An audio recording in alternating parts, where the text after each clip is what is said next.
High, একটা কথা বলি, be proud of your self. আমাদের মাঝে অনেকেই আছে যারা কিনা নতুন কারোর সাথে পরিচিত হতে গেলে নিজের নিচু দিকগুলো অথবা ডাউনগ্রেডগুলো তুলে ধরে এবং মনে করে মানুষ তাদের ওই যে কী যেন বলে, হ্যাঁ, প্রায়োরিটি দিবে তাদের।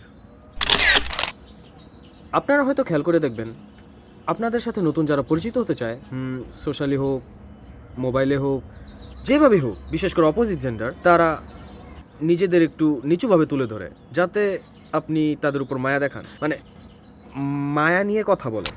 কিন্তু কিন্তু কিন্তু আপনি ভুলেও তাকে মায়ের চোখে দেখেন না। সর্বোচ্চ আপনি যদি একজন ভালো মানুষ হয়ে থাকেন তাহলে তাকে বলতে পারেন এসব কথা বলা উচিত না, এরকম। আর যদি ন্যারো মাইন্ডেড মানুষ হন তাহলে আপনি কি বিরক্ত হতে পারেন, এর থেকে বেশি আপনার কিছু বলারও থাকে না, তাই না?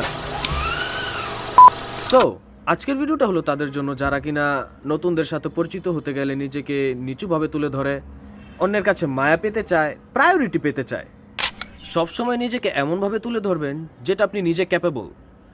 আপনি কালো হন, আপনি চাবি হন, আপনি যেরকমই হন না কেন, আপনার বাহ্যিক গঠন দেখে মানুষ কখনোই আপনাকে জাজ করার ক্ষমতা রাখে না। মনে রাখবেন, আপনি যেভাবে আছেন সেভাবেই পারফেক্ট। যদি মনে করেন আপনার বাহ্যিক রূপ দেখে আপনাকে কেউ পছন্দ করবে না, তাহলে সেটা আপনার ভুল ধারণা। যারা আপনাকে অপছন্দ করবে তারা আপনাকে এমনিতে অপছন্দ করবে, তাদের কোনো রিজন দেখানোর দরকার নেই। আর যারা আপনাকে পছন্দ করবে তারাও আপনাকে এমনিতে পছন্দ করবে, তাদেরও কোনো রিজন দেখানোর দরকার নেই। কখনো কারোর সাথে জোর করে থাকার চেষ্টা করবেন না। যদি আপনাকে কেউ নাই পছন্দ করে তাহলে তাকে আপনার নিচু দিক দেখিয়ে আটকে রেখে কোনো লাভ নেই, সে এমনিতেই চলে যাবে।